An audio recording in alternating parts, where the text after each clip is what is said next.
Well, it's an issue of making sure people don't go hungry, and that issue is becoming more of a challenge for some nonprofits. That's as lawmakers in Oregon are trying to educate people about how SNAP cuts could impact them. Oh, President Trump's new tax and spending bill slashes $186 billion over the next decade from Supplemental Nutrition Assistance Program, or SNAP, formerly known as food stamps. Those steep cuts are part of a series of cuts to safety net programs, including Medicaid.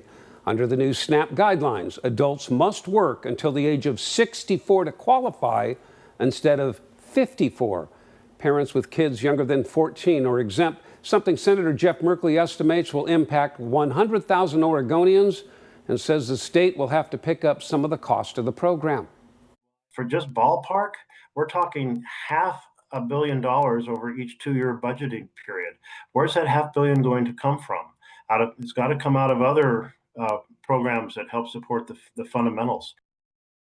With that, going beyond the headlines tonight, our Joelle Jones is live with what schools and food organizations are seeing on the ground with this big issue. Joelle. Just to paint a picture of the food insecurity we are seeing here on the local level, when we first got here to the Sunshine Division off of Southeast Stark Street, we saw a line outside the door. It's now closed, but the nonprofit is expanding hours and food access for programs like summer school lunches. Earlier, we spoke with Congresswoman Bonamici as she served up some meals in Beaverton.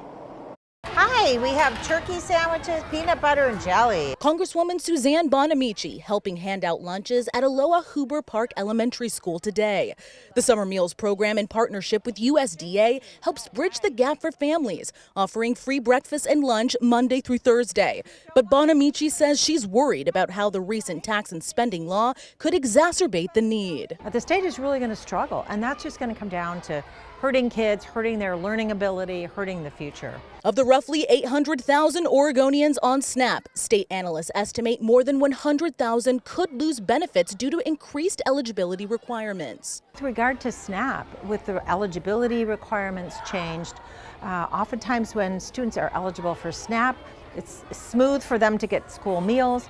This is going to make it so much harder and put a lot more burden on our state. The Beaverton School District expects to serve 40,000 lunches across 11 sites this summer. But as access to food becomes more scarce, budget cuts have forced them to scale back. We would have loved to serve more, but with budget cuts, we've had to recalibrate and adjust. The issue of food insecurity is a problem Sunshine Division says has only increased over the last 5 years. Frankly, there's ripple effects already going through it. We've already seen massive cuts to USDA programs, which means less food is going across the state. Executive Director Kyle Kamberg announcing the nonprofit will extend hours at its Southeast Stark food pantry while expanding weekly home deliveries and doubling the number of food boxes sent to schools this summer.